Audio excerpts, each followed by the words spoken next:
આ બધું સાફ કર, હું આવું છું. ગાડી આખી રેડી જુઓ માં. અરે સાફ કરતા પેલા સાહેબ ને કહો ક્યાંક ફરવા લઈ જાય, ક્યાંય લઈ જતા નહીં, કામ કરાય કરે ખોટે. એટલે તમારા બધા તો બહુ બધા નાટકો છે. એક તો આ હા તો માલિક જેવા સેટ કરો. આ કહું છું હું, શાંતિ રાખ. માલિક જેવું ના કરશો તમે. હા. તમારે ફરવા જવું છે ને, હું વાતચીત કરું. પેલા બધું પતાવી દે, હું વાત કરું. ભાઈ સર, આ બધા એમ્પ્લોય તો એમ કે છે તો અમારે ફરવા જવું છે. કેમ કામ બાકી નથી? કામ બે વન થઈ ગયો. જો તમે 2 વર્ષથી ફરવા નહીં લઈ ગયા અને હજુ નહીં લઈ જાવ ને તો એક એમ્પ્લોય રહેશે નહીં. ચલો કંઈક ગોઠવીએ. ઉભા રહી બોલો. આપણે છે ને હમણાં ફરવાનું 2 મહિના પછી રાખો. એ પહેલા અત્યારે હમણાં નવરાત્રી આવે તો ગરબાનું આયોજન કરું કે પ્લોટમાં કોઈ ગાયબ માતાની સાચી છે. અત્યારે નવરાત્રી આવે છે, બધાને મજા આવશે. ફરવા તો 25 થી બી જવાશે, સમજ્યા?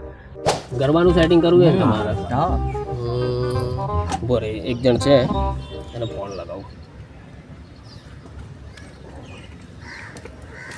અરે સાહેબ, બોલો ને, તમને યાદ કર્યો. તને ફોન લગાવતો હતો. બોલો ને સાહેબ. બેસ. બોલો એક કામ પડ્યું હતું તારું. બોલો ને સાહેબ. હવે આપણા ઓફિસ સ્ટાફને છે ને ગરબા રમવા માટે લઈ જવું છે, તો કોઈક સારું લોકેશન હોય ને એવું સજેસ્ટ કર મને. છે ને સાહેબ, કઈ જગ્યાએ? ધૂપ મંડલી મંડલી કઈ જગ્યાએ? આપણે સોંગણે.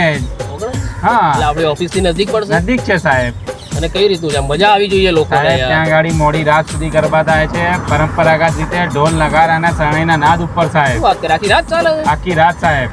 મજા આવી જશે પબ્લિક ને. હવે એને બુકિંગ કરાવવું હોય તો કઈ બુકિંગ રીતે કરાવવા માટે બુક માય શો ઉપર તમારે પાસ બુકિંગ કરાવી દેવાનું અને સ્ક્રીન ઉપર નીચે આપેલા મોબાઈલ ઉપર તમારે ઇન્ક્વાયરી કરી શકો અને પાસ પણ બુકિંગ કરાવી શકો છો. એ હાલો શુભ મંડળીમાં ગરબા ગાવા.